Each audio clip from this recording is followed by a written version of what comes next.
Bonjour à tous, bienvenue dans cette courte vidéo présentation d'une sélection de 10 travaux personnels. Pour introduire cette sélection, j'ai choisi de parler d'une de mes plus grosses pièces en termes de taille, la fille du déjeuner. C'est un tableau que j'ai conçu de A à Z, du châssis à la peinture acrylique. Je vais parler de ce qu'elle signifie et des inspirations que j'ai eues pour réaliser ce travail. La femme reposant sur ce petit talus d'herbe est en délicate harmonie avec la nature.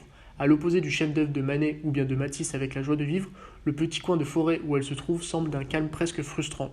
Aucun fruit ni animal n'y sont représentés. Le sous-bois paraît vide et une certaine atteinte s'installe, suggérant l'angoisse ou peut-être un rêve sans fin. Je vais maintenant parler de la nature morte. Pour comprendre cette pièce, il faut resituer l'oiseau dans l'histoire de l'art.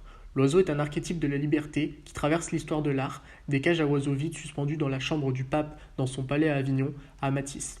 Ici, on comprend donc visuellement qu'un colibri se retrouve emprisonné par la peinture, par le cajot qui lui retire son agilité et sa liberté. Pour faire ce travail, je me suis aussi inspiré de Francis Ponge avec son poème Le Cajot. Le workshop est un travail effectué en groupe avec l'artiste Cédric Estirillo. Nous sommes partis d'un motif que nous avons superposé et assemblé. Donc ici, la persistance de celui-ci était le sujet même de cet accoutrement. Comme Takashi Murakami, nous avons décidé d'utiliser des fleurs comme motif. L'auto-édition Dada. Voici un dépliant sur l'univers du dadaïsme. Chaque dépliant est conçu de la même manière qu'aurait pu le faire Tristan Tzara ou bien Hugo Boll. Ils reprennent les codes du dadaïsme. Je vous invite donc à mettre sur pause la vidéo et consulter la playlist que je cite, Édition, dépliant sur le mouvement Dada, pour faire connaissance avec les autres dépliants.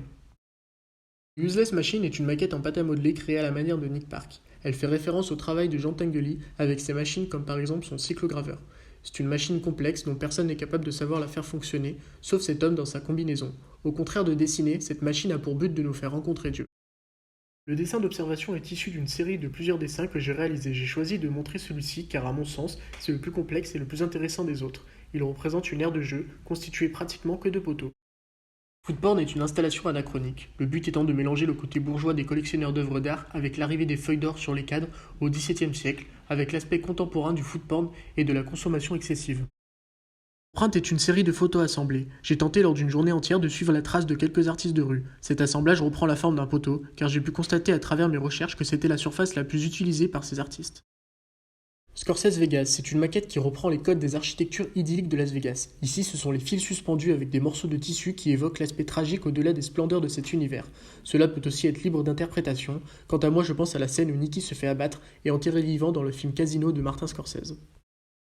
Et pour finir, Résignation. C'est un flipbook qui permet de, comme les photographes Don Michaels et McAdams, de raconter un fait mystérieux, fantastique, une boucle qu'on imagine sans fin. Comme pour les auto-éditions, je vous invite à regarder la vidéo. Voilà, c'est fini. Je vous remercie de m'avoir écouté et je vous souhaite une bonne continuation.